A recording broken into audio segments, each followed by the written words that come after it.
അസ്സലാമു അലൈക്കും വറഹ്മത്തുള്ളാഹി വബറകാതുഹു. അൽഹംദുലില്ലാഹി റബ്ബിൽ ആലമീൻ വസ്സലാത്തു വസ്സലാമു അലാ അഷ്റഫിൽ മഖ്ലൂഖീൻ വഅലാ ആലിഹി വസഹ്ബിഹി അജ്മഈൻ.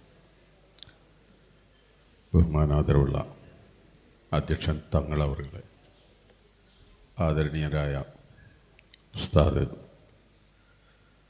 ഹംസ് മുസ്ലിയാർ അവർകൾ, ബഹുമാന്യരായ ദാരിമി ഉസ്താദ്, ബഹുമാനപ്പെട്ട സയ്യിദന്മാർ, നേതാക്കൾ, എൻ്റെ ആദരവുള്ള ഉസ്താദുമാരെ, സഹോദരങ്ങളെ, അൽഹംദുലില്ലാഹ് നമ്മുടെ പ്രിയപ്പെട്ട പ്രസ്ഥാനം സുപ്രഭാതത്തിൻ്റെ 12ാമത് ക്യാമ്പയിൻ, വരിക്കാരെ ചേർക്കൽ ക്യാമ്പയിൻ ഈ മാസം, അടുത്ത മാസം ഓഗസ്റ്റ് 1 മുതൽ 15 കൂടിയ 2 ആഴ്ചക്കാലം നമ്മൾ ആചരിക്കുകയാണ്. അതിന് മുന്നോടിയായി സമസ്ത ജമിയത്തുൽ മുഅല്ലിമീൻ്റെ ജില്ലാതല ക്യാമ്പയിൻ പ്രവർത്തനങ്ങളാണ് ആരംഭിച്ചിരിക്കുന്നത്. കാസർഗോഡ് ജില്ലയിലും കണ്ണൂർ ജില്ലയിലും അതിൻ്റെ ക്യാമ്പയിൻ നടന്നു കഴിഞ്ഞു. അതിൻ്റെ ഉദ്ഘാടന കർമ്മം നിർവഹിക്കപ്പെട്ട് കഴിഞ്ഞു. മലപ്പുറത്തും കഴിഞ്ഞ ദിവസം വെസ്റ്റിൽ അതിൻ്റെ ക്യാമ്പയിൻ പ്രവർത്തനങ്ങൾ ആരംഭിക്കുകയുണ്ടായി. സുപ്രഭാതത്തെ കൂടുതലായി പരിചയപ്പെടുത്തേണ്ടവരല്ല എൻ്റെ മുമ്പിലിരിക്കുന്ന ആദരണീയരായ ഉസ്താദുമാർ. സമസ്ത ജമിയത്തുൽ ഉലമയുടെ ആഭിമുഖ്യത്തിൽ തുടക്കം കുറിച്ച 2014 സെപ്റ്റംബർ 1 തുടക്കം കുറിച്ച നമ്മുടെ പ്രിയപ്പെട്ട പത്രം വിജയകരമായി 11 ആണ്ട് പൂർത്തിയാക്കി 12ാമത്തെ ക്യാമ്പയിനിലേക്ക് പ്രവേശിച്ചിരിക്കുകയാണ്. മലയാള മാധ്യമരംഗത്ത് പരിമിതമായ സമയം കൊണ്ട് ശ്രദ്ധേയമായ സാന്നിധ്യം അറിയിച്ച നമ്മുടെ പ്രിയപ്പെട്ട സുപ്രഭാതം 12ലേക്ക് പ്രവേശിക്കുമ്പോൾ നമുക്കേറെ അഭിമാനമുണ്ട്. മലയാള മാധ്യമരംഗത്ത് പരിമിതമായ സമയം കൊണ്ട് ശ്രദ്ധേയമായ സാന്നിധ്യമാകാൻ നമ്മുടെ പത്രത്തിന് സാധ്യമായി എന്നത് നമ്മുടെ മുമ്പിലുള്ള അനുഭവ യാഥാർത്ഥ്യമാണ്. നിരവധി പത്രങ്ങളുള്ള മാധ്യമ ലോകത്തേക്കാണ് സുപ്രഭാതം പറന്നു വീണത്. മുസ്ലിം പ്ലാറ്റ്ഫോമിൽ നിന്ന് തന്നെ അന്ന് 5 പത്രങ്ങൾ പുറത്തിറങ്ങുന്നുണ്ടായിരുന്നു. 6ാമത്തെ പത്രമായിക്കൊണ്ടാണ് സുപ്രഭാതം 2014 സെപ്റ്റംബർ 1 ബഹുമാന്യനായ കോട്ടുമല ബാപ്പു മുസ്ലിയാരുടെ നേതൃത്വത്തിൽ പിറവിയെടുക്കുന്നത്. നമ്മുടെ പത്രം പിറവിയെടുക്കുമ്പോൾ അതിൻ്റെ പിന്നിൽ കൃത്യമായ ചില ഉദ്ദേശ്യ ലക്ഷ്യങ്ങൾ, ഇതിൻ്റെ ബാക്ക് ബോൺ എന്ന് പറയാവുന്ന സമസ്ത ജമിയത്തുൽ ഉലമക്കുണ്ടായിരുന്നു. സുപ്രഭാതത്തെ സംബന്ധിച്ചിടത്തോളം ഒരു പത്രം എന്ന അർത്ഥത്തിലല്ല നമ്മളതിനെ കാണുന്നത്. നമ്മുടെ ആശയങ്ങളും ആദർശങ്ങളും സമൂഹത്തിന് മുമ്പിലേക്ക് സമർപ്പിക്കാനുള്ള ഒരായുധമെന്ന നിലക്കാണ് സുപ്രഭാതത്തെ നമ്മുടെ ആദരണീയരായ ഉസ്താദുമാർ വിഭാവനം ചെയ്തത്. സമസ്ത ജമിയത്തുൽ ഉലമ രൂപീകരിക്കപ്പെടുന്ന സന്ദർഭം, അന്ന് നമ്മുടെ മുഖപത്രമായിക്കൊണ്ട് പുറത്തിറങ്ങിയത് 1ാമത്തെ പത്രം അല്ലെങ്കിൽ പ്രിൻറ്റിംഗ് മാഗസിൻ എന്ന് നമുക്ക് പറയാവുന്നത് അൽബയാൻ എന്ന് പറയുന്ന പത്രമായിരുന്നു. സമസ്ത ജമിയത്തുൽ ഉലമ രൂപീകരിക്കപ്പെടുന്നത് 1926 ആ 1926 സമസ്ത രൂപീകരിക്കപ്പെടുന്ന സന്ദർഭത്തിൽ നേരത്തെ ബഹുമാന്യനായ സയ്യിദ് അവറുകൾ അടിവരയിട്ടുകൊണ്ട് സൂചിപ്പിച്ച കാര്യം, സുന്നത്ത് ജമാഅത്ത്, അഹ്ലു സുന്നത്ത് വൽ ജമാഅത്ത്, അതാണ് യഥാർത്ഥ സത്യദീൻ. ആ സത്യദീനിലെ വക്താക്കൾ മുന്നോട്ട് പോകുന്ന സന്ദർഭത്തിൽ സമുദായത്തിനകത്ത് ശൈഥില്യത്തിൻ്റെ, ഫിത്നയുടെ, ഫസാദിൻ്റെ, അനൈക്യത്തിൻ്റെ വിത്തുമായി കടന്നു വന്ന ബിദ്അത്തിൻ്റെ ഒന്നാമത്തെ കക്ഷിയായ വഹാബി പ്രസ്ഥാനം രൂപപ്പെടുന്ന സന്ദർഭത്തിലാണല്ലോ ഒരനിവാര്യതയുടെ സൃഷ്ടിയായിക്കൊണ്ട് 100 ആണ്ട് പൂർത്തിയാകാൻ പോകുന്ന സമസ്ത ജമിയത്തുൽ ഉലമാക്ക് രൂപം കൊടുക്കുന്നത്. ആ സമസ്ത രൂപീകരിക്കപ്പെടുന്ന സന്ദർഭം ബിദ്അത്തിൻ്റെ കക്ഷികൾ അവരുടെ ആശയ ആദർശ പ്രബോധന പ്രവർത്തനത്തിന് വേണ്ടി ഉപയോഗപ്പെടുത്തിയിരുന്ന പ്രധാനപ്പെട്ട ഒരു മാധ്യമമായിരുന്നു പ്രസിദ്ധീകരണങ്ങൾ എന്നത്. പ്രഭാഷണ രംഗത്തും മറ്റു മേഖലയിലൊക്കെ അവരുടെ സജീവമായ സാന്നിധ്യം ഉണ്ടാകുന്ന സന്ദർഭത്തിൽ അവരുടെ ആശയ പ്രചരണത്തിന് വേണ്ടി അവരേറ്റവും കൂടുതൽ ഉപയോഗപ്പെടുത്തിയത് പ്രസിദ്ധീകരണങ്ങളെയായിരുന്നു. വഹാബി പ്രസ്ഥാനം രൂപപ്പെടുന്ന 1920-കളിൽ ആദ്യമായിക്കൊണ്ട് അവർ പ്രസിദ്ധീകരണ രംഗത്തേക്ക് കടന്നു വരുന്നത്, വഹാബി പ്രസ്ഥാനം കടന്നു വരുന്നത് 1921-ൽ അൽ മനാർ എന്ന് പറയുന്ന പ്രസിദ്ധീകരണവുമായി മുന്നോട്ട് വന്നുകൊണ്ടാണ്. 1921-ൽ അൽ മനാർ രൂപപ്പെടുന്നു. 1923-ൽ അൽ മുർഷിദ് എന്ന പേരിലും ഐക്യസംഘം എന്ന പേരിലും അവരുടെ പ്രസിദ്ധീകരണം കടന്നു വരുന്നു. 1925-ൽ അൽ ഇസ്ലാഹ് എന്ന പേരിൽ അവരുടെ പ്രസിദ്ധീകരണം കടന്നു വരുന്നു. ഒരു ഭാഗത്ത് പ്രസംഗം, ഒരു ഭാഗത്ത് സമ്പത്ത്, കുരുട്ട്, കുബുദ്ധി തുടങ്ങിയ ആയുധങ്ങൾ ഉപയോഗപ്പെടുത്തിക്കൊണ്ടാണ് മുജാഹിദ് പ്രസ്ഥാനം അവരുടെ ആശയ പ്രചരണം നടത്തിയിരുന്നത്.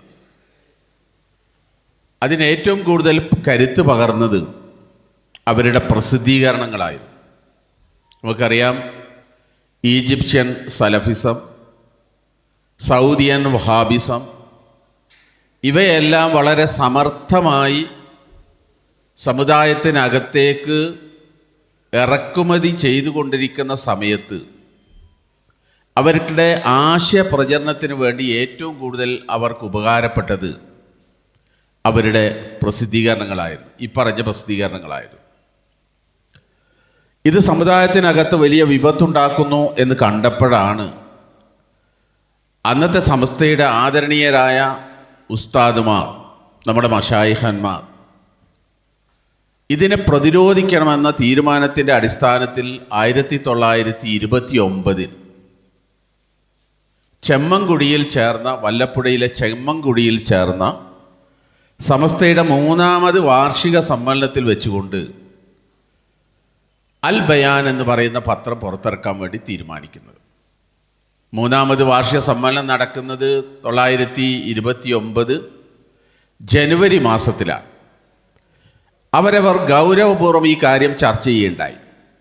അതിൻ്റെ അനന്തരഫലമായിക്കൊണ്ട് 1929 ആ കൊല്ലം തന്നെ ഡിസംബറിൽ സമസ്ത ജമിയത്തുൽ ഉലമയുടെ ആദ്യത്തെ മുഖപത്രം പുറത്തിറങ്ങിയാണ്.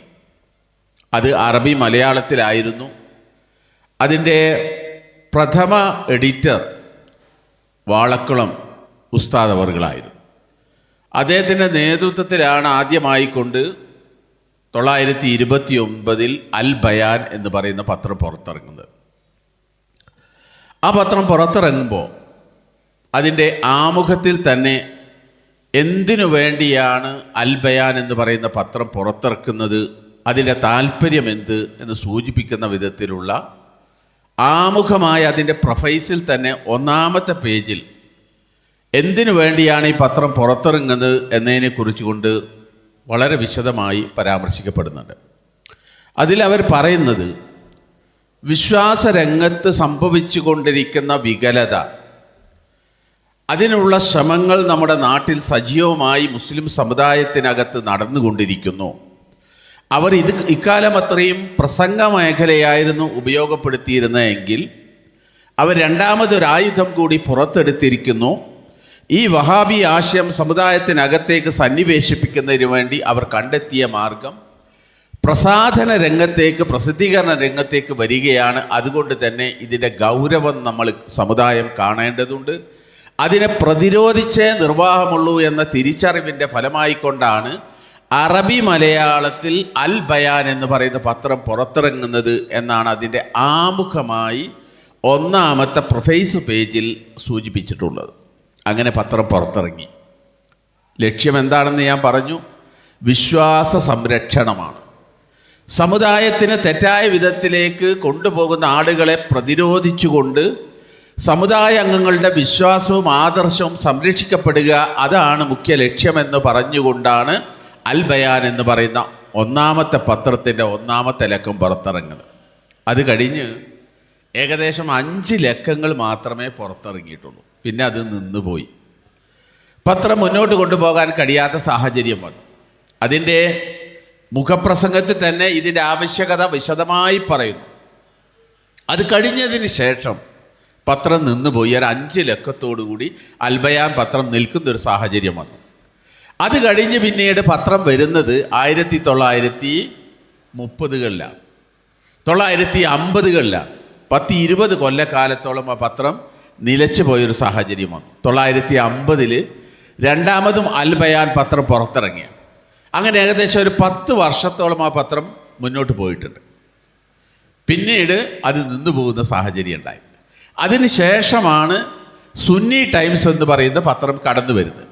അപ്പോൾ ഈ വന്ന പത്രങ്ങളുടെയൊക്കെ പ്രധാനമായ ലക്ഷ്യം വിശ്വാസ സംരക്ഷണമാണ്.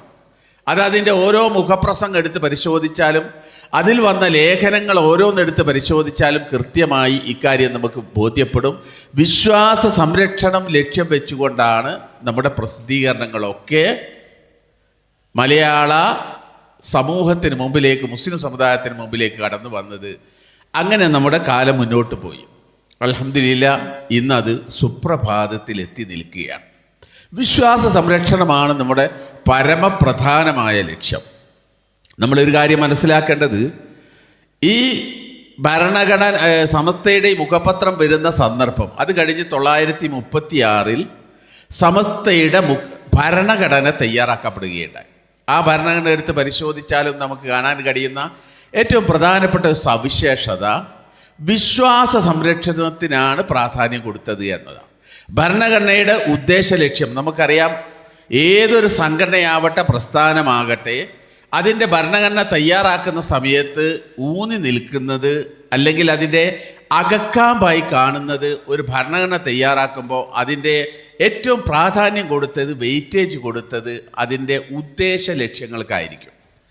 ആ ഉദ്ദേശ ലക്ഷ്യങ്ങൾ ഭരണഘടന തയ്യാറാക്കിയപ്പോൾ, സമസ്തയുടെ ഭരണഘടന തയ്യാറാക്കിയപ്പോഴും അതിൻ്റെ ഉദ്ദേശ ലക്ഷ്യങ്ങൾ എഴുതിയതിലെ പ്രധാനപ്പെട്ട 4-5 കാര്യങ്ങൾ ABCDE എന്ന് പറഞ്ഞുകൊണ്ട് എഴുതി ചേർത്ത് നമ്മുടെ പ്രാമാണികരായ ഉസ്താദുമാർ നേരത്തെ പ്രസിദ്ധീകരണം സ്ഥാപിക്കപ്പെട്ടപ്പോൾ അതിൻ്റെ പ്രാമുഖ്യം കൊടുത്ത അജണ്ടയായി കണ്ടുകൊണ്ടത് എന്താണോ അത് തന്നെയാണ് ഭരണഘടന തയ്യാറാക്കിയപ്പോഴും അതിൻ്റെ ഉദ്ദേശ ലക്ഷ്യങ്ങളിൽ എഴുതി ചേർത്തത്. ആ ഉദ്ദേശ ലക്ഷ്യം, ഭരണഘടനയുടെ ഉദ്ദേശ ലക്ഷ്യത്തിൽ ഒന്നാമത് പറഞ്ഞത് സുന്നത്ത് ജമാഅത്തിൻ്റെ ആശയപ്രചരണമാണ്, ആദർശ പ്രതിബദ്ധതയാണ്. രണ്ടാമത് പറഞ്ഞത് ബിദ്അത്തിൻ്റെ പ്രതിരോധമാണ്. ബഹുമാനീയനായ പാണക്കാട് സയ്യിദ് ഹമീദ് അലി ശിഹാബ് തങ്ങളുടെ പ്രസംഗം നമ്മളിപ്പോൾ കേട്ടു. തങ്ങളുടെ പ്രസംഗത്തിൽ ഊന്നി പറഞ്ഞതും ഇതുതന്നെയാണ്. സുന്നത്ത് ജമാഅത്തിനെ സംബന്ധിച്ചിടത്തോളം നമ്മുടെ ആശയമാണ്, ആദർശമാണ് പരമപ്രധാനം. പ്രത്യേകിച്ച് ഒരു കാര്യം നമ്മൾ മനസ്സിലാക്കണം. 1936 സമസ്തയുടെ ഭരണഘടന തയ്യാറാക്കപ്പെടുന്നത്. ആ സമയം നമ്മുടെ രാജ്യം ഭരിക്കുന്നത് ബ്രിട്ടീഷുകാരാണ്. ബ്രിട്ടീഷുകാർ നമ്മുടെ രാജ്യം വിട്ടു പോകുന്നത് 1947 ശേഷമാണല്ലോ. ആ 1947 നമ്മുടെ രാജ്യം സ്വതന്ത്രമാകുന്നത്. ഏറ്റവും കലുഷിതമായ ഒരു അന്തരീക്ഷമായിരുന്നു ഇന്ത്യയിലെ, പ്രത്യേകിച്ച് കേരളത്തിലെ മുസ്ലിങ്ങളെ സംബന്ധിച്ചിടത്തോളം ബ്രിട്ടീഷുകാരുടെ കാലഘട്ടം എന്ന് പറയുന്നത്.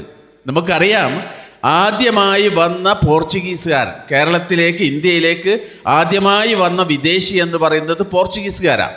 അവർ വരുന്നത് 15-ാം നൂറ്റാണ്ടിലാണ്. ആ 15-ാം നൂറ്റാണ്ട് മുതൽ ഏകദേശം 19-ാം നൂറ്റാണ്ട് 20-ാം നൂറ്റാണ്ട് വരെയുള്ള ഏകദേശം ഒരു 4-5 നൂറ്റാണ്ട് കാലഘട്ടം എന്ന് പറയുന്നത് വിദേശികളുടെ കാലഘട്ടമാണ്. ആ വിദേശികളുടെ ബദ്ധശത്രുക്കൾ എന്ന് പറയുന്നത്, മുഖ്യ ശത്രുക്കൾ എന്ന് പറയുന്നത് ഈ രാജ്യത്തെ മുസ്ലിങ്ങളായിരുന്നു. നമ്മളായിരുന്നു അവരുടെ മുഖ്യ ശത്രുക്കൾ. ആ മുഖ്യ ശത്രുത ഏറ്റവും കൂടിക്കൂടി വന്ന സന്ദർഭമാണ് ഈ പറഞ്ഞ 920 ഒരു 50 വരെയുള്ള ഈ ബ്രിട്ടീഷുകാരുടെ ഈ കാലഘട്ടം. അതിൻ്റെ ക്ലൈമാക്സിൽ എത്തി നിൽക്കുന്ന സമയത്താണ്. ആ സമയത്തിറങ്ങുന്ന നമ്മുടെ പത്രത്തിൻ്റെ ലക്ഷ്യമായിക്കൊണ്ട് ആദരണീയരായ നമ്മുടെ മശായിഖന്മാർ എഴുതി വച്ചത് വിശ്വാസ സംരക്ഷണമാണ് മുഖ്യം എന്നതായിരുന്നു. സമസ്തയുടെ ഭരണഘടന തയ്യാറാക്കിയപ്പോൾ അതിൻ്റെ ഉദ്ദേശ ലക്ഷ്യം എഴുതിയപ്പോൾ ഏറ്റവും പ്രധാനമായി വെയിറ്റേജ് കൊടുത്തത്, പ്രയോറിറ്റി കൊടുത്തത് വിശ്വാസ സംരക്ഷണത്തിനാണ്. നമ്മൾ ഓർക്കണം, ബ്രിട്ടീഷുകാരുടെ കാലഘട്ടം, പ്രത്യേകിച്ചുകൊണ്ട് മലബാറിലൊക്കെ മുസ്ലിങ്ങളെ മുഖ്യ ശത്രുവായി കണ്ട സന്ദർഭം, നേരെ മാപ്പിളമാരുടെ നെഞ്ചിലേക്ക് വെടിയുണ്ട ഉതിർക്കുന്ന കാലഘട്ടം, വീട്ടിൽ നിന്നുകൊണ്ട് ബലമായി പിടിച്ചെറുക്കുന്നു, പുരുഷനെ പിടിച്ചിറക്കിയിട്ട് നേരെ നെഞ്ചിലേക്ക് വെടിവെച്ച് കൊല്ലുന്ന ഒരു സാഹചര്യം. ആയിരക്കണക്കിന് മലബാറിലെ മുസ്ലിം സഹോദരങ്ങൾ, നമ്മുടെ വല്ലിപ്പമാർ മരിച്ചു വീണ സന്ദർഭം. ആ കാലഘട്ടമാണ് 20-ാം നൂറ്റാണ്ടിൻ്റെ പ്രാരംഭഘട്ടം എന്ന് പറയപ്പെടുന്ന ആ സന്ദർഭം. ആ സമയത്തെഴുതിയ ഭരണഘടനയിലെ മുഖ്യ ലക്ഷ്യമായി ചൂണ്ടിക്കാണിച്ചത് ആ വിധവാ സംരക്ഷണമല്ല, യതീം കുട്ടികളെ സംരക്ഷിക്കലല്ല. എത്ര യതീമക്കളുണ്ടായിരുന്നു? ഓരോ വീട്ടിലും 5-6 യതീം കുട്ടികളുണ്ടായിരുന്നു. ഒരുപാട് വിധവകളുണ്ടായിരുന്നു. അതിനല്ല നമ്മുടെ സമസ്തയുടെ ഭരണഘടന എഴുതി ചേർത്തപ്പോൾ അതിൻ്റെ ഉദ്ദേശ ലക്ഷ്യങ്ങളിൽ പ്രയോറിറ്റി കൊടുത്തത് വിശ്വാസ സംരക്ഷണത്തിനാണ്. ഇത് നമുക്ക് പാഠമാണ്. ഞാനിത് സൂചിപ്പിച്ചത് സമസ്തയുടെ മുഖപത്രം എഴുതുമ്പോൾ അതിൻ്റെ മുഖലേഖനം വരുന്നതും എഡിറ്റോറിയലിൽ പ്രാധാന്യം കൊടുക്കുന്നതും വിശ്വാസ സംരക്ഷണമാണെങ്കിൽ, അതേ സമസ്തയുടെ ഭരണഘടന തയ്യാറാക്കുമ്പോൾ അതിൻ്റെ ഉദ്ദേശ ലക്ഷ്യത്തിൽ ഏറ്റവും കൂടുതൽ വെയിറ്റേജ് കൊടുത്തത്, 1ഉം 2ഉമായി പറഞ്ഞത് സുന്നത്ത് ജമാഅത്തിൻ്റെ വിശ്വാസ സംരക്ഷണമാണെങ്കിൽ, നമ്മളെ സംബന്ധിച്ചിടത്തോളം അത് തന്നെയാണ് പരമപ്രധാനമായിട്ടുള്ളത്. വിശ്വാസ സംരക്ഷണമാണ് പരമപ്രധാനമായിട്ടുള്ളത്. അതുകൊണ്ട് നമ്മൾ ഏത് മേഖലയിലേക്ക് ഇറങ്ങിച്ചെന്നാലും, അത് നമ്മുടെ സമസ്തയുടെ 100ാമത് വാർഷിക സമ്മേളനമാണ് നമ്മൾ ആഘോഷിക്കുന്നതെങ്കിൽ അതുവരെ നമ്മൾ പത്രം ഇറക്കുന്നത്, നമ്മുടെ മറ്റു പ്രവർത്തനങ്ങൾ എല്ലാം നമ്മൾ അതിനേറ്റവും കൂടുതൽ ഊന്നൽ നൽകേണ്ടത് വിശ്വാസ സംരക്ഷണത്തിനാണ്. അതുകൊണ്ട് തന്നെ നമ്മുടെ സുപ്രഭാതത്തിൻ്റെ മുഖ്യ ലക്ഷ്യമെന്ന് പറയുന്നതും നമ്മുടെ വിശ്വാസ സംരക്ഷണമാണ്. അതാണ് നമ്മൾ ഏറ്റവും കൂടുതൽ പ്രാമുഖ്യം കൊടുക്കപ്പെടുന്നത്. സമസ്തയുടെ കീഴിലുള്ള എല്ലാ പ്രവർത്തനങ്ങളുടെയും പ്രാധാന്യം കൊടുക്കപ്പെടുന്ന മേഖല ഇത് തന്നെയാണ്, വിശ്വാസ സംരക്ഷണം, അഹ്ലു സുന്നത്ത് വൽ ജമാഅത്ത്. സുപ്രഭാതത്തിൻ്റെ കഴിഞ്ഞ 12 അല്ലെങ്കിൽ 11 കൊല്ലക്കാലത്തെ ലക്കങ്ങൾ ഓരോന്നെടുത്ത് പരിശോധിച്ചാലും അക്ഷരങ്ങൾക്കിടയിൽ, വാക്കുകൾക്കിടയിൽ ഓരോ ലേഖനത്തിലും നമ്മൾ ഊന്നൽ നൽകുന്നത് വിശ്വാസ സംരക്ഷണത്തിനാണ്. അതുകൊണ്ട് തന്നെ നമ്മളെ സംബന്ധിച്ചിടത്തോളം സുപ്രഭാതം എന്ന് പറയുന്നത് ഒരു ന്യൂസ് പേപ്പർ അല്ല, ഒരു ദിനപത്രം എന്ന അർത്ഥത്തിൽ നമ്മൾ അതിനെ കാണാൻ പാടില്ല. ഇതിന് നമ്മൾ കൊടുക്കേണ്ട പ്രാധാന്യം എന്ന് പറയുന്നത് ഒരു ദിനപത്രം എന്ന നിലയ്ക്ക് വാർത്ത വായിക്കുന്ന ഒരു പത്രം എന്നതിനപ്പുറം നമുക്ക് മഹത്തായ ലക്ഷ്യം സുപ്രഭാതത്തിൻ്റെ പിന്നിലുണ്ട്. ഇതിന് രൂപം കൊടുത്ത നമ്മുടെ ആദരണീയരായ ഉസ്താദുമാർ, നേരത്തെ പരാമർശിക്കപ്പെട്ട കോട്ടുമല ബാപ്പു ഉസ്താദ് ഉൾപ്പെടെ, ചെറുശ്ശേരി ഉസ്താദ് ഉൾപ്പെടെ, കാളമ്പാടി ഉസ്താദ് ഉൾപ്പെടെ, അവരൊക്കെ പ്രാമുഖ്യം കൊടുത്ത ഒരു ലക്ഷ്യമുണ്ട്. ആ ലക്ഷ്യമാണ് നമ്മുടെ അടിസ്ഥാനപരമായ താല്പര്യം. എന്തിനാണ് സുപ്രഭാതം എന്ന് ചോദിച്ചാൽ, സുപ്രഭാതത്തിനെ കുറിച്ചുകൊണ്ട് ആലോചന നടന്നപ്പോൾ നമ്മുടെ ഉസ്താദുമാർ പറഞ്ഞ 3 പോയിന്റുകളുണ്ട്. നമ്മെ സംബന്ധിച്ചിടത്തോളം നമുക്കിതൊരു ദിനപത്രമല്ല, ന്യൂസ് പേപ്പറല്ല, ഇത് നമ്മുടെ കയ്യിലുള്ള ഒരു ആയുധമാണ്. ആ അർത്ഥത്തിൽ 3 പ്രധാന ലക്ഷ്യം സുപ്രഭാതത്തിനുണ്ട്. 1, നമുക്കൊരു വലിയ വൃത്തം വരക്കാം, വലിയൊരു വൃത്തം. ആ വലിയ വൃത്തത്തിൽ ഇസ്ലാമിക സമൂഹം എന്ന വിശാല അർത്ഥം നമുക്കുണ്ട്. വലിയ വൃത്തത്തിൽ കാനേഷുമാരി മുസ്ലിം ഉൾപ്പെടെ ഒരു മുസ്ലിം ആയതിൻ്റെ പേരിൽ നമ്മൾ നേരിടുന്ന ആവശ്യങ്ങളും അവകാശങ്ങളും നമ്മൾ നേരിടുന്ന പ്രതിസന്ധികളെയും തരണം ചെയ്യാനുള്ള പോരാട്ടത്തിലെ ഒന്നാമത്തെ ആയുധമാണ് വലിയ വൃത്തത്തിലുള്ള ഇസ്ലാമിക സമൂഹമെന്ന വലിയ വൃത്തം, വിശ്വാസി സമൂഹമെന്ന വലിയ വൃത്തം. അതിലെല്ലാ വിഭാഗത്തിൽപ്പെട്ട ആളുകളുണ്ട്.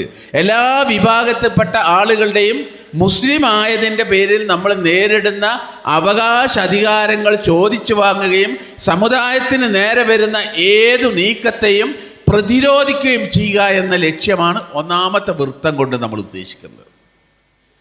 രണ്ടാമതൊരു വൃത്തമുണ്ട്. ആ വൃത്തം കൊണ്ട് നമ്മൾ ഉദ്ദേശിക്കുന്നത് അഹ്ലുസ് സുന്നത്ത് വൽ ജമാഅത്താണ്. സുന്നത്ത് ജമാഅത്താണ് ഹഖായ പാത, അത് മാത്രമാണ് സത്യപാത. ആ സുന്നത്ത് ജമാഅത്തിൻ്റെ ആശയങ്ങളും ആദർശങ്ങളും സമൂഹത്തിന് മുമ്പിലേക്ക് സമർപ്പിക്കുക എന്നതാണ് രണ്ടാമത്തെ വൃത്തം കൊണ്ട് ഉദ്ദേശിക്കുന്നത്. അതിനകത്ത് മറ്റൊരു വൃത്തമുണ്ട്. ആ വൃത്തം എന്ന് പറയുന്നത് സമസ്ത കേരള ജമിയത്തുൽ ഉലമ. ഈ 3 ലക്ഷ്യങ്ങളാണ് നമ്മുടെ സുപ്രഭാതം കൊണ്ട് നമ്മുടെ സ്ഥാപിക്കുന്ന സമയത്ത് നമ്മുടെ ആദരണീയരായ ഉസ്താദുമാർ പറഞ്ഞു. ഒന്ന്, സമുദായം എന്ന നിലക്ക് നമ്മുടെ അവകാശ അധികാരങ്ങൾ ചോദിച്ചു വാങ്ങുകയും ആവശ്യമായ സമയത്തിൽ പ്രതിരോധത്തിൻ്റെ കോട്ട തീർത്തുകൊണ്ട് സമുദായത്തെ സംരക്ഷിക്കുകയും ചെയ്യുക എന്നതാണ് ഒന്നാമത്തെ വൃത്തം. രണ്ടാമത്തെ വൃത്തം കൊണ്ട് ഉദ്ദേശിക്കുന്നത് അഹ്ലുസ് സുന്നത്ത് വൽ ജമാഅത്ത്. സുന്നത്ത് ജമാഅത്താണ് സത്യപാത, അത് സംരക്ഷിക്കപ്പെടേണ്ടതായിട്ടുണ്ട്. ആ സുന്നത്ത് ജമാഅത്തിൻ്റെ ആശയവും ആദർശവും സമൂഹത്തിന് സമർപ്പിക്കുക.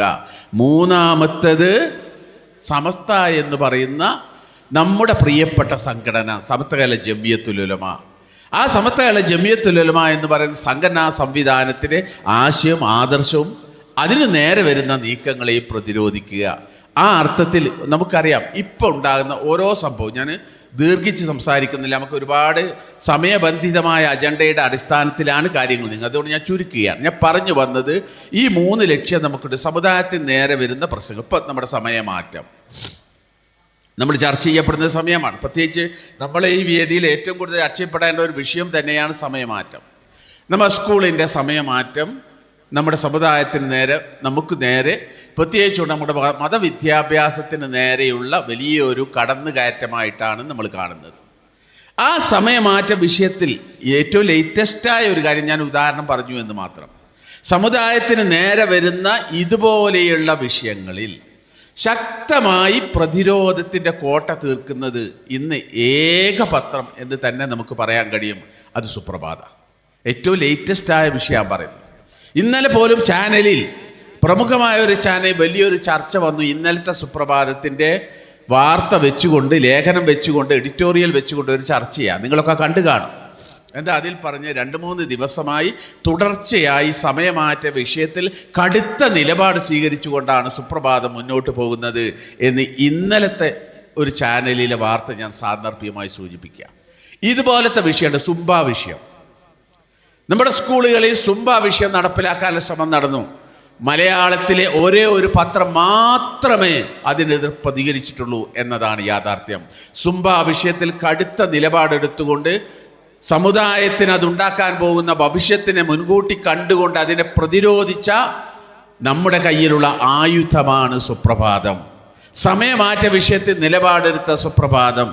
അതുപോലെ സമുദായത്തിന് നേരെ വരുന്ന ഓരോ അറ്റാക്കുകളെയും, സമുദായത്തിന് നേരെ വരുന്ന ഓരോ നീക്കങ്ങളെയും, എതിരായി വരുന്ന ഏതു നീക്കത്തെയും പ്രതിരോധിക്കുക എന്നതാണ് സുപ്രഭാതം കൊണ്ട് ഉദ്ദേശിക്കപ്പെടുന്നത്. അതാ ഞാൻ പറഞ്ഞത്, സുപ്രഭാതം എന്ന് പറയുന്നത് നോട്ട് എ ന്യൂസ് പേപ്പർ. ഇതൊരു ന്യൂസ് പേപ്പർ അല്ല. നമ്മളെ സംബന്ധിച്ചിടത്തോളം, എന്നെ സംബന്ധിച്ചിടത്തോളം, ഇതിൻ്റെ ഉടമകളായ നിങ്ങളെ സംബന്ധിച്ചിടത്തോളം നമ്മുടെ കയ്യിലുള്ള ഒരു ആയുധം എന്ന നിലക്കാണ് സുപ്രഭാതത്തെ നമ്മൾ കാണേണ്ടത്. ഇതൊരു വെപ്പണാണ്.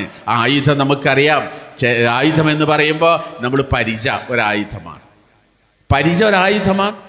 അതെപ്പോഴാണ്? ഇങ്ങോട്ട് അറ്റാക്ക് വരുമ്പോൾ നമ്മൾ പ്രതിരോധിക്കാൻ ഉപയോഗിക്കും പരിച.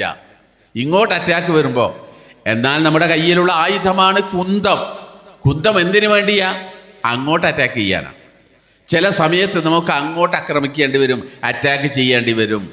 അപ്പോൾ ഒരേ സമയത്ത് പരിചയുടെയും കുന്തത്തിൻ്റെയും തടുക്കാൻ വേണം, അറ്റാക്ക് ചെയ്യാൻ അങ്ങോട്ട് വേണം.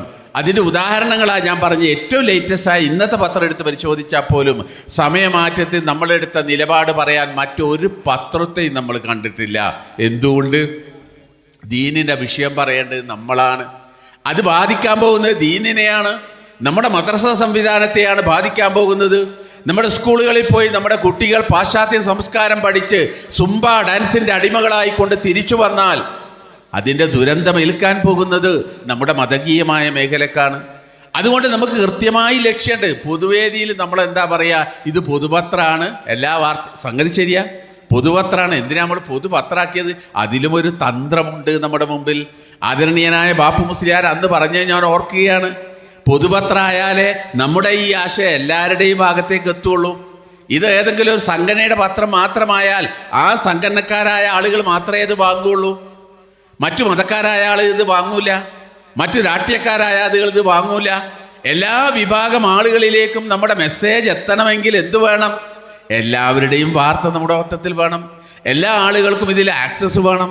അതുകൊണ്ടാണ് പൊതുപത്രം എന്ന താല്പര്യം നമ്മൾ വെച്ചത്. പക്ഷേ അക്ഷരങ്ങൾക്കിടയിൽ, വാക്കുകൾക്കിടയിൽ, ലേഖനങ്ങളിൽ വളരെ സമർത്ഥമായി നമ്മുടെ ഈ ലക്ഷ്യം വളരെ സമർത്ഥമായി നമ്മൾ സമർപ്പിക്കപ്പെടുന്നുണ്ട് എന്നതാണ് യാഥാർത്ഥ്യം. കാര്യങ്ങൾ നമ്മൾ പറയും, എല്ലാ വിഭാഗം ആളുകളും ഇത് വായിക്കണം. അതുകൊണ്ടാണ് സുപ്രഭാതത്തിന് ഒരുപാട് ഹൈന്ദവ സഹോദരങ്ങൾ വായിക്കുന്ന ആളുകളുണ്ട്, ഒരുപാട് പ്രമുഖരായ ആളുകൾ പലരും വിളിച്ച് അഭിനന്ദിക്കാറുണ്ട് നമ്മുടെ വാർത്തയും നമ്മുടെ ലേഖനങ്ങളും ഒക്കെ വായിച്ചുകൊണ്ട്. എന്തുകൊണ്ട്? അവർക്ക് കൂടി ആക്സസ് ഉണ്ട്. പക്ഷേ നമ്മുടെ പിന്നിൽ താല്പര്യമുണ്ട്, ഉദ്ദേശമുണ്ട്. ഇതിൻ്റെ ഉടമകളായ നമ്മളിത് മനസ്സിലാക്കണം. നമുക്ക് മഹത്തായ ഈ 3 ലക്ഷ്യങ്ങളുണ്ട്. ഈ 3 തൂണിലാണ് സുപ്രഭാതം സ്ഥാപിക്കപ്പെട്ടത്. ഈ 3 തൂണിലാണ് ഈ സുപ്രഭാതത്തെ നമ്മൾ സ്ഥാപിക്കപ്പെട്ടത്. 1 സമുദായം, 2 സുന്നത്ത് ജമാഅത്ത്, 3 സമസ്ത. പുറത്ത് നമ്മൾ പ്രസംഗിക്കുന്ന സമയത്തൊക്കെ നമ്മൾ വേറെ ശൈലിയിലാണ് പറയും, ഇത് പൊതുപത്രം എന്നൊക്കെ നമ്മൾ പറയുമെങ്കിലും നമ്മുടെ മുഖ്യമായ ലക്ഷ്യമാണ് അതല്ലേ. സമസ്തക്ക് പത്രം നടത്തുന്നതിൻ്റെ പിന്നിൽ പ്രത്യേകമായ ലക്ഷ്യമുണ്ട്, ഉദ്ദേശമുണ്ട്. അത് വെച്ചിട്ട് തന്നെയാണ് നമ്മൾ ഈ പത്രം നടത്തുന്നത്. അതുകൊണ്ട് എൻ്റെ പ്രിയപ്പെട്ട ഉസ്താദ്മാരെ, നിങ്ങളാണ് ഇതിൻ്റെ ഉടമകൾ, നിങ്ങളാണിതിൻ്റെ ഉടമകൾ. ഞാൻ ഓർത്തു പോകുന്നു, ഇതിൻ്റെ ചർച്ച അടക്കുന്ന സമയം, പത്രം ഇറങ്ങാൻ പോകുന്ന സമയത്ത് ചർച്ച അടക്കുന്ന സമയം, ആ സമയത്ത് എങ്ങനെ ഇത് എത്തിക്കും, കേരളത്തിൽ അങ്ങോളം ഇങ്ങോളം ഇതെങ്ങനെ എത്തിക്കും, ഏത് സംവിധാനം നമ്മൾ ഉപയോഗപ്പെടുത്തണം എന്നതിനെക്കുറിച്ച് കൊണ്ട് ചർച്ച നടക്കുന്ന സമയത്ത് ആദരണീയരായ ഉസ്താദ്മാർ ഒറ്റയടിക്ക് പറഞ്ഞ വിഭാഗം എന്ന് പറയുന്നത് എൻ്റെ മുമ്പിലിരിക്കുന്ന ഉസ്താദ്മാരാണ്. എങ്ങനെ നമ്മളിത് എത്തിക്കുമെന്ന് ചർച്ച. കാരണം ഇതുപോലൊരു നെറ്റ്വർക്ക് 14 സംഘടനകൾ സമസ്തക്കുണ്ടെങ്കിലും ഘടകങ്ങളുണ്ടെങ്കിലും ഇതുപോലെ നെറ്റ്വർക്കുള്ളൊരു സംവിധാനം വേറെ ചൂണ്ടിക്കാണിക്കാൻ കഴിയില്ലോ. ശരീരത്തിലെ ഞരമ്പ് പോലെയാണ്, നമ്മുടെ ശരീരത്തിലെ ഞരമ്പ് പോലെയാണ്. ഞരമ്പ് എല്ലാ സ്ഥലത്തും ഉണ്ടല്ലോ. ഈ ഞരമ്പില്ലെങ്കിൽ അവസ്ഥ എന്താ? ഇത് ആത്മീയതയുടെ ഞരമ്പാ, ഇത് ആത്മീയതയുടെ ഞരമ്പാ. ആ ആത്മീയത ഞരമ്പ് എന്ന് പറയാവുന്നത് നമ്മുടെ ഉസ്താദ്മാരാണ്. അട്ടപ്പാടി പോയാൽ, അട്ടപ്പാടി മലമുകളിൽ പോയാൽ അവിടെ ഉണ്ടാവും മദ്രസ, അവിടെ ഉണ്ടാവും മദ്രസ. മലയാളികൾ എവിടെയുണ്ടോ അവിടെ കണ്ട്. ലക്ഷദ്വീപ് പോയാൽ അവിടെയും മദ്രസയുണ്ട്. അന്തമാൻ ദ്വീപിൽ പോയാൽ അവിടെയുണ്ട് മദ്രസ. ദുബൈയിൽ പോയാൽ അവിടെയുണ്ട് മദ്രസ. മലേഷ്യയിൽ പോയാൽ അവിടെയുണ്ട് മദ്രസ. ലണ്ടനിൽ പോയാൽ അവിടെയുണ്ട് മദ്രസ. UK പോയാൽ അവിടെയുണ്ട് മദ്രസ. മലയാളികൾ എവിടെയുണ്ടോ അവിടെയൊക്കെ ഈ നെറ്റ്വർക്ക് ഉണ്ട്, അവിടെയൊക്കെ ഈ ഞരമ്പുകളുണ്ട്. സമുദായത്തിൻ്റെ ആത്മീയ ഞരമ്പുകളാണ്. രക്തമോടുന്ന നമ്മുടെ ശരീരം എഴുന്നേറ്റ് നിൽക്കണമെങ്കിൽ അതിന് കൃത്യമായി രക്തമോടണം. ആ രക്തമോടുന്ന ഞരമ്പുകളാണ് നമ്മുടെ ഉസ്താദ്മാർ, നമ്മുടെ ജമിയത്തുൽ മുഅ്മിനീൻ എന്ന് പറയുന്ന ഈ നെറ്റ്വർക്ക് സംവിധാനം. ഇതിന് തുല്യമായി മറ്റൊന്നുമില്ല. അതുകൊണ്ട് ആ ഉസ്താദ്മാർ വളരെ കൃത്യമായി പറഞ്ഞു, ഇതിൻ്റെ ഔദ്യോഗിക ഏജൻസി, നോഡൽ ഏജൻസി എന്ന് പറയുന്നത് അത് ജമിയത്തുൽ മുഅല്ലിമീനാകണം, ആദരണീയരായ ഉസ്താദ്മാരാകണം. അതുകൊണ്ടല്ലേ സുപ്രഭാതം ഇറങ്ങിയപ്പോൾ പലരും ഞെട്ടിപ്പോയത്. പത്രം ഇറങ്ങുന്നതിന് മുമ്പാ ഞാൻ പറഞ്ഞല്ലോ, 4-5 മുസ്ലിം പത്രം ഉണ്ട് അന്ന് ഇറങ്ങുമ്പോൾ. മുസ്ലിം പത്രങ്ങൾ 5 എണ്ണം ഉണ്ട്. 6ാമതായിട്ട് ആ സുപ്രഭാതം വരുന്നത്. അതിൽ 2 പത്രം ഇടക്കാലത്ത് മരിച്ചുപോയി. വർത്തമാനവും, വഹാബികളുടെ വർത്തമാനവും NDFൻ്റെ തേജസ്സും ഇല്ലാതായിപ്പോയി. എങ്കിൽ തന്നെയും സുപ്രഭാതം ഇറങ്ങുന്ന സമയത്ത് ഈ 5 പത്രമുണ്ട്. മുസ്ലിം പത്രങ്ങളൊക്കെ എങ്ങനെയെങ്കിലും പരിക്കേൽക്കൂ എന്ന് കരുതിയിട്ട് പരിക്കേൽക്കാതിരിക്കാനുള്ള ചെറിയ ശ്രമങ്ങളൊക്കെ നടത്തി. മാധ്യമം 900 റുപ്യക്കൊക്കെ പത്രം കൊടുത്തു, ഒരു കൊല്ലത്തെ പത്രം. അത് ഇബിലീസിൻ്റെ പണിയെടുക്കാൻ വേണ്ടിയാ, എല്ലാവർക്കും കൊടുത്തില്ല. ചില മാലിൽ ചെന്നിട്ട് 1-2 ആളുകൾക്ക് കൊടുത്തു, ഫിത്ന ഉണ്ടാക്കാൻ വേണ്ടി. 900-ന് കൊടുത്തു. അവർക്കറിയാം ഇത് ഏറ്റവും കൂടുതൽ പരിക്കേൽക്കുക അവർക്കാണെന്ന്. അത് തന്നെ സംഭവിച്ചതും. മൗദൂദി പത്രത്തിനാണ് ഏറ്റവും കൂടുതൽ പരിക്കേറ്റത്. അതുകൊണ്ടാണ് നമ്മളോട് ദേഷ്യം കൂടാൻ എന്താ കാരണം? ഇപ്പം നമുക്കെതിരെ വല്ലാതെ ജമാഅത്തെ ഇസ്ലാമിയും അവരുടെ മാധ്യമങ്ങളും വല്ലാതെ ആക്രമിച്ചുകൊണ്ടിരിക്കുക. അതിലെ പ്രധാനപ്പെട്ട ഒരു കാരണം അവർക്ക് വലിയ പരിക്ക് സുപ്രഭാതം കൊണ്ട് ഏറ്റിട്ടുണ്ട് എന്നതാ. വലിയ പരിക്കേറ്റിട്ടുണ്ട്. അതുകൊണ്ട് തന്നെ അവർ പത്രം ഇറങ്ങുന്നതിന് മുമ്പേ അവർ ചില തന്ത്രങ്ങളൊക്കെ പ്രയോഗിച്ചു. എന്നാൽ വലിയ പത്രങ്ങളുണ്ട്, താപ്പാന പത്രങ്ങളുണ്ടല്ലോ കേരളത്തിൽ, മലയാള മനോരമ, മാതൃഭൂമി, ഇവരിത് വല്ല ഗൗരവമൊന്നും എടുത്തില്ല. കാരണം എന്താ പറയുക, ഗൗരവത്തിൽ എടുക്കാതിരുന്നത് നമ്മളെക്കുറിച്ചൊരു മുൻവിധിയുണ്ട്. നമ്മളെക്കുറിച്ച്, നമ്മൾ ഈ തലയെക്കെട്ടും തൊപ്പിയൊക്കെ ഇട്ടുന്നവരെ കുറിച്ച് ഒരു മുൻവിധി സമൂഹത്തിലുണ്ട്. നമ്മുടെ സമൂഹത്തിൽ മുൻവിധിയുണ്ട്. എന്താ?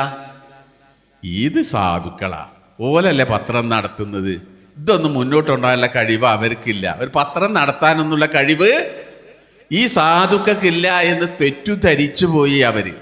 അതുകൊണ്ട് തന്നെ അവർ മുന്നോർക്കൊന്നും നടത്തിയില്ല. അങ്ങനെയാണ് നമുക്കും തോന്നുന്നുണ്ടല്ലോ, എനിക്കും ഇങ്ങൾക്കൊക്കെ ഉണ്ടായി അങ്ങനെ ഒരു ധാരണ, നമ്മളൊന്നും നടത്താൻ പറ്റിയോലല്ല.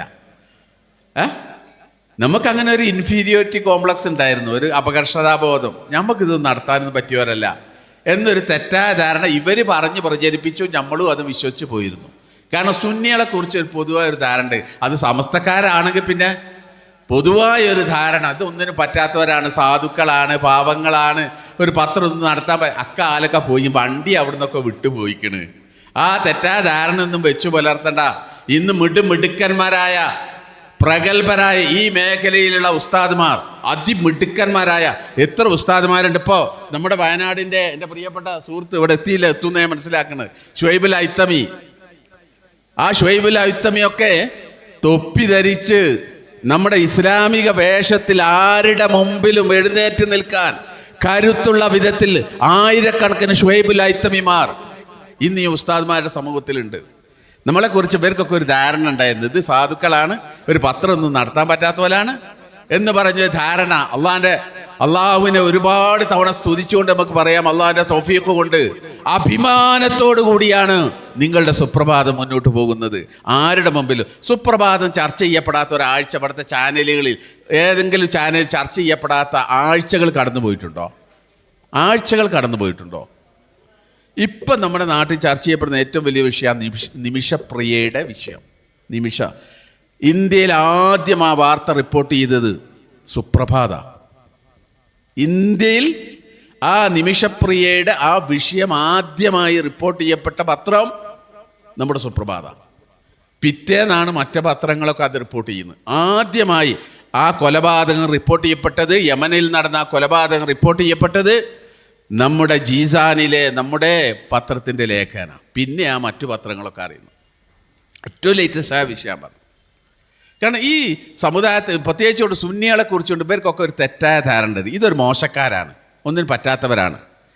അത് നമ്മൾ തിരുത്തി കൊടുക്കുന്ന എല്ലാ മേഖലയിലും സുന്നികളോളം ഭൗതിക വിദ്യാഭ്യാസ രംഗത്ത്, ഭൗതിക വിദ്യാഭ്യാസ രംഗത്ത്, പ്രത്യേകിച്ച് സമന്വയ വിദ്യാഭ്യാസ രംഗത്ത് ഇത്രയേറെ മുന്നേറ്റം നടത്തിയ മറ്റേതൊരു പ്രസ്ഥാനമുള്ളത്? വഹാബികൾക്ക് കഴിഞ്ഞിട്ടുണ്ടോ? മൗദൂദികൾക്ക് കഴിഞ്ഞിട്ടുണ്ടോ? അപ്പോൾ അതാണ് ഇപ്പോൾ ഇവർക്ക് വലിയ ചുരുക്ക്. സുന്നികളുടെ ഈ മുന്നേറ്റത്തെ അവർ ഭയപ്പെടുന്നു. 100ാം വാർഷികം ആഘോഷിക്കാൻ പോവുക. നമ്മൾ നാടാകെ മുഴുവൻ തെരഞ്ഞു ഒരു സമ്മേളനം നടത്താൻ പറ്റിയ സ്ഥലം ഇവിടെ. ഉസ്താദുമാർ പോകാത്ത സ്ഥലങ്ങളില്ല. ആളുകളെ ഉൾക്കൊള്ളാൻ പറ്റുന്ന, സമ്മേളനം നടത്താൻ പറ്റുന്ന സ്ഥലത്തിന് വേണ്ടി തെണ്ടി നടന്നു. അവസാനം കണ്ടെത്തിയാണ് കാസർഗോഡ് കുണിയ എന്ന് പറയുന്ന സ്ഥലം. കാരണം സമസ്ത അതിൻ്റെ ഉന്നതിയിലേക്ക് ഉദിച്ചുകൊണ്ടിരിക്കുക. നമ്മളോടുള്ള ശത്രുതയുടെ അടിസ്ഥാനം ഇത് തന്നെയാണ്. വഹാബികൾക്കും മൗദൂദികൾക്കുമുള്ള ശത്രുതയുടെ അടിസ്ഥാനം ഇത് തന്നെയാണ്. കാരണം അവരെത്ര കാലമായി പ്രവർത്തിക്കും. നമ്മളെക്കാൾ പഴക്കണ്ട് വഹാബികൾക്ക്, സമസ്തയേക്കാൾ പഴക്കണ്ട് വഹാബികൾക്ക്. വഹാബികൾക്ക് എത്ര വയസ്സിൻ്റെ പ്രായമുണ്ട്? അവർക്ക് 105 വയസ്സിൻ്റെ പ്രായമുണ്ട്. നമുക്കോ 100 വയസ്സിലേക്ക് നമ്മൾ കടക്കുന്നുള്ളൂ. വഹാബികൾ എവിടെ നിൽക്കുന്നു? വഹാബികൾ കേരളീയ മുസ്ലിം ഉമ്മത്തിൻ്റെ പ്ലാറ്റ്ഫോമിലേക്ക് കടക്കാൻ ഇനിയും കഴിഞ്ഞിട്ടില്ല. കേരളത്തിൽ മുസ്ലിങ്ങൾക്കിടയിൽ എത്ര ശതമാനം വഹാബികളുണ്ട്? എത്ര ശതമാനം വഹാബികളുണ്ടാവും?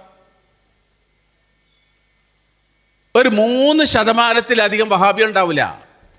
വഹാബികൾക്ക് എത്ര മദ്രസയുണ്ട്? വഹാബികൾക്ക് എത്ര മദ്രസയുണ്ട്? കേരളത്തിൽ മൊത്തമായി 500-ലധികം മദ്രസ വഹാബികൾക്കില്ല. ഉണ്ടെങ്കിൽ അവർ വെളിപ്പെടുത്തട്ടെ, അതിൻ്റെ ലിസ്റ്റ് പുറത്തു വിടട്ടെ. വഹാബികൾക്ക് 500-ലധികം മദ്രസ ചൂണ്ടിക്കാണിക്കാൻ കഴിയില്ല കേരളത്തിൽ. എന്നാലോ സമസ്തക്കോ? സമസ്ത കേരളത്തിൽ തന്നെ 10,000 മദ്രസ ഉണ്ട്. ഇപ്പോൾ 15,000-ലേക്ക് എത്താൻ പോവുക, 12,000-ലേക്ക് എത്താൻ പോവുകയാണ്. കേരളത്തിൽ മാത്രമായി നമുക്ക് 10,000 മദ്രസകളുണ്ട്.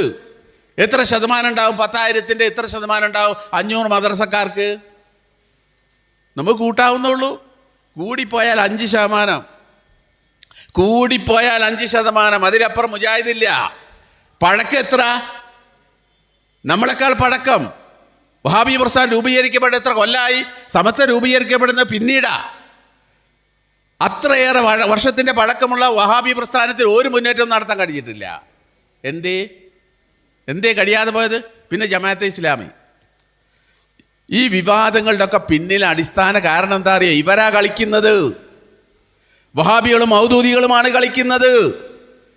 വഹാബി ജമാഅത്തെ ഇസ്ലാമി എത്ര ശതമാനമുണ്ട് കേരള മുസ്ലിങ്ങൾക്കിടയിൽ?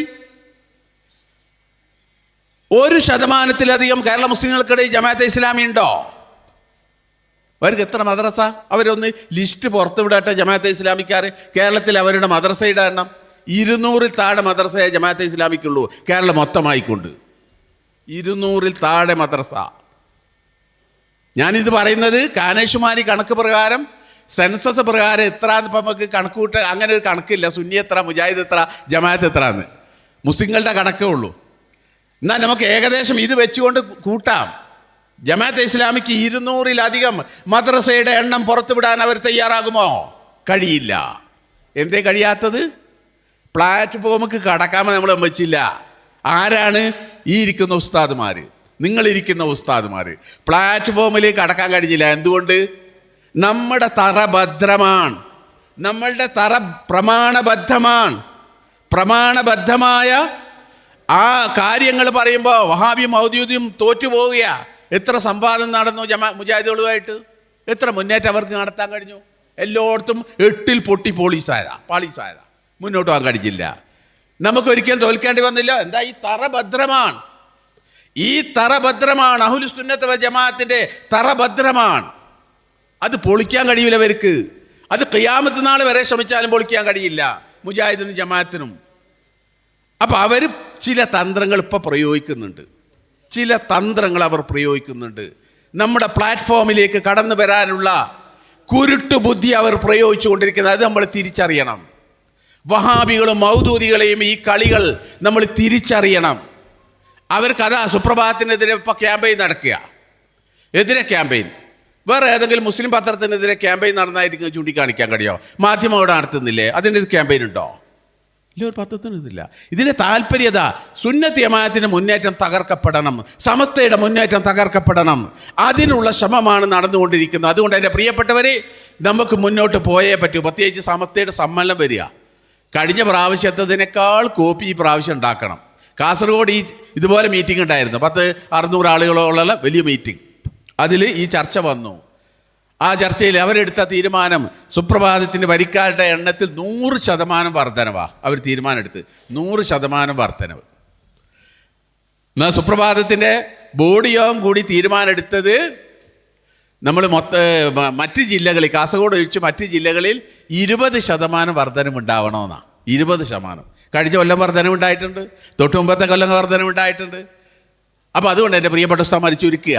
അപ്പോൾ നമ്മൾ പരമാവധി വരിക്കാരെ ചേർക്കാനുള്ള സംവിധാനം നമ്മളിവിടെ ഉണ്ടാക്കണം. അൽഹംദുലില്ലാ അവിടെ തുടക്കം കുറിച്ചു. നമ്മുടെ മൊയ്തീൻകുട്ടി സാഹിബ് എന്നെ ചേർത്തുകൊണ്ട് ബഹുമാനപ്പെട്ട സയ്യിദ് ഹമീദ് അലി ശിഹാബ് തങ്ങൾ, നമ്മുടെ ട്രഷറർ, സുപ്രഭാതത്തിൻ്റെ ട്രഷറർ, അതിൻ്റെ ഉദ്ഘാടന കർമ്മം നമ്മുടെ ജില്ലയിൽ നിർവഹിക്കപ്പെട്ടു. കഴിഞ്ഞ പ്രാവശ്യത്തിനേക്കാൾ ഒരു 20% കൂപ്യം ഉണ്ടാകണം.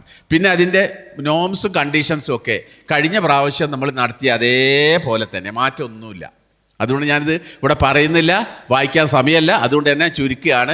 അതായത് ഇത് നിങ്ങൾക്ക് ഇതിൻ്റെ PDF കോപ്പി നിങ്ങൾക്ക് ലഭിക്കും. നിങ്ങളെ എല്ലാവരുടെയും നിങ്ങളുടെ ഫോണിലേക്ക് അതിൻ്റെ PDF കോപ്പി നിങ്ങൾക്ക് ലഭ്യമാകും. അത് വെച്ചുകൊണ്ട് നിങ്ങൾ നോക്കിയാൽ മതി. കഴിഞ്ഞ പ്രാവശ്യത്തെ അതേ കണ്ടീഷൻ, അതായത് 2500 നമ്മുടെ വരിക്കാരുടെ സംഖ്യ. 2500. ഓക്കെ, ഞാൻ ചുരുക്കുകയാണ്. സാലിം പൈസ കാത്തിരിക്കുക. അപ്പോൾ 2500 വരിക്കാരെ, 2500 വരിസംഖ്യ. കഴിഞ്ഞ പ്രാവശ്യമുള്ള അതേ സമ്മാനമൊക്കെ ഉണ്ട്, വേറെ മാറ്റമൊന്നുമില്ല. അതിൻ്റെ PDF ഫയൽ നിങ്ങൾക്ക് ഓരോരുത്തർക്ക് നിങ്ങളുടെ ഫോണിലേക്ക് ലഭ്യമാക്കാൻ ഇവിടെ സംവിധാനം ഇവിടെ ഒരുക്കിയിട്ടുണ്ട്. അതുകൊണ്ട് വായിച്ച് സമയം കളയുന്നില്ല, മറ്റ് അജണ്ടകളിലേക്ക് നമുക്ക് പോകേണ്ടതുള്ളതുകൊണ്ട്. അപ്പോൾ വരിക്കാരാവുന്ന സ്കൂളുകളിൽ പരമാവധി പത്രം എത്തിക്കണം. നമ്മുടെ കേരളത്തിൽ ഏറ്റവും കൂടുതൽ പത്രം സ്കൂളുകളിൽ എത്തുന്ന പത്രം സുപ്രഭാതമാണ്. അത്ര കോപ്പികൾ മറ്റൊരു പത്രത്തിനും പോകുന്നില്ല. ഏകദേശം 3000-നടുത്ത് സ്കൂളിൽ നമ്മുടെ പത്രം പോകുന്നുണ്ട്. ഈ പ്രാവശ്യം സ്നേഹപൂർവ്വം സുപ്രഭാതം നടക്കണം. അതുപോലെ തന്നെ കടകളിൽ, അതുപോലെ പൊതുസ്ഥാപനങ്ങളിലൊക്കെ നമ്മുടെ പത്രം എത്തിക്കുക. അതൊക്കെ ഇതിൽ പറയുന്നുണ്ട്. കണ്ടീഷൻസൊക്കെ, വ്യവസ്ഥകളൊക്കെ പറയുന്നുണ്ട്. 2500 റുപ്യയാണ് വാർഷിക വരിസംഖ്യ. അതിൻ്റെ മറ്റ് നിബന്ധനകളൊക്കെ ഇതിൽ പറയുന്നുണ്ട്. അത് നിങ്ങൾ കൈപ്പറ്റിയിട്ട് ഈ പരിപാടി വമ്പനൊരു വിജയമാക്കണം. അല്ലാഹു തആല അനുഗ്രഹിക്കുമാറാവട്ടെ. അസ്സലാമു അലൈക്കും വറഹ്മത്തുള്ളാഹി.